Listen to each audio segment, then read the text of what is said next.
I want you to image the person you hate more than anyone else on the face of this planet. Now image they just ate the piece of cake you had been thinking about all day long, the same piece of cake which you had put your name on and hidden in the back of the refrigerator. Now, I want you to try to say their name. Evil sounding, right? Yeah, well that's how it came out when I said, "Grand far ate the." I did not want anything to do with that son of a bitch, so I did something I probably should not have done. I held up both of my middle fingers and shouted at the top of my lungs for him to go do something to himself, which was anatomically impossible.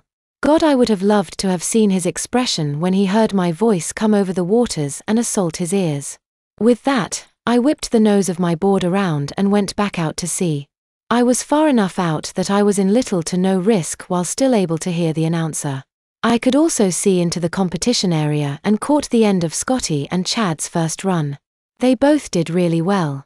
Then again, they were in the top 6, so they had to do well. As I sat out there under the California sun, I began to get rather thirsty and wished I had something to drink. Ooh, and one of Mom's sloppy Charlies, I said, making my mouth water at the thought. In years past, there is about a 30-minute break before the second heat, then there is a 2-hour lunch break before the final heat. Though I didn't have a watch, I was sure well over an hour had passed since the end of the first heat, and it was for sure getting close to midday. I was beginning to think something was wrong when I heard, of all things, a phone ringing.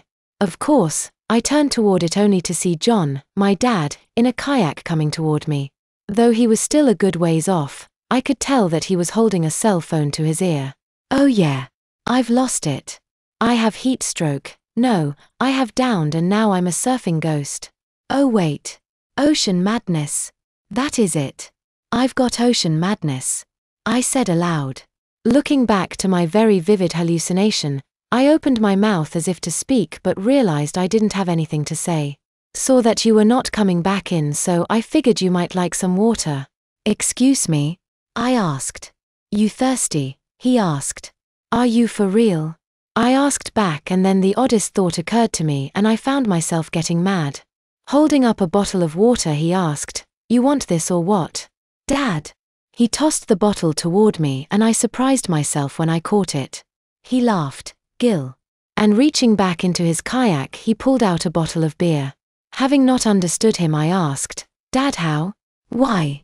In all likelihood when I fornicated with your mother. He said, but he didn't say fornicated.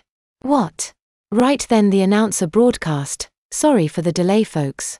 There was some dispute that since one of the competitors hadn't officially checked in, that he should be disqualified. However, the judges have had a little powwow and agreed that because he was technically in the competition area, that constituted an official check-in." The crowd went insane. Oh, I am on your side too. But you know how the bellyachers are. Can't surf well enough to win, so he's got to throw his muscle aru. The announcer was cut off, but he'd said enough that everyone, me included, knew that it was Scotty who complained in yet another attempt to get me out of the competition.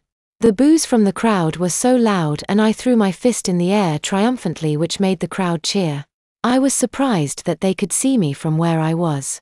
I later learned that they had set up big screen televisions up on the boardwalk and were using special cameras to broadcast us surfers up close. This was the first year that they did that. What was really cool was the fact that everything was being recorded and DVDs were going to be able to be bought later with all the highlights. Turning back to my dad, I was about to speak, but he was a good ways from me, heading back to shore. Dad! I screamed. I was about to give chase when the announcer came back to life with, "And we're back. Sorry for the technical difficulties." The crowd laughed. He then announced that for the second heat they were going to be sending each surfer out one at a time at random as names were pulled from a lottery ball. What? I asked to no one as I waited while looking at the back of my dad paddle away. That's when I remembered I was still holding the bottle of water. Our first competitor for this second heat will be Alvin Holloway. I honestly contemplated not surfing and chasing Dad down, but then I heard the chants of my name. I guessed and then quickly opened the bottle of water and chugged it down. Fine, I said with strong determination as I dumped the rest of the water out, screwed the cap on and stuffed it into the back of my shorts for safekeeping until I could throw it away properly. As I entered the competition area, the crowd began to chat, "Oh, away. HOLLO way. HOLLO way. I confess that it got to me and made me push the envelope, as they say. This time I didn't waste time looking for the perfect wave.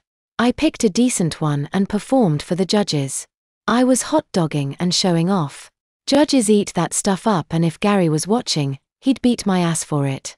Because of all the showboating, I got my best score of the entire competition, and when you factor in my first run, I'd managed to push myself so far up into first place, I'd have to completely bomb my last run to be overtaken by the others.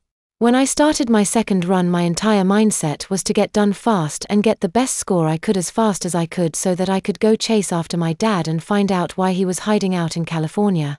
My head was so confused as how he could be alive and have been with me during my first run, but somehow I managed to keep from going completely insane. However, by the end of my run I was completely eating up the cheers of the crowd and had shortly forgot that I was a wanted man. I was coming in from my second to the last run, and as far as the judges and the crowd was concerned, it was a stellar run. I was still a couple football fields out, but close enough that the crowd was deafeningly loud. I think the fact that I was finally coming back to land was really getting them worked up. Like I said, I'd finished my run and was basking in the roar of the crowd, so I wasn't paying attention until it was too late. 2 Coast Guard skidoos were speeding toward me, and by the time I noticed them, it was impossible for me to head back out to sea. I looked to the shore, and sure enough, in front of the crowd were 4 police officers, my grandfather, Meek's father, and Meek in handcuffs. So, that was the end of my adventure, or so I thought. Wait, where's Mom? I said aloud as the Coast Guard closed in on me.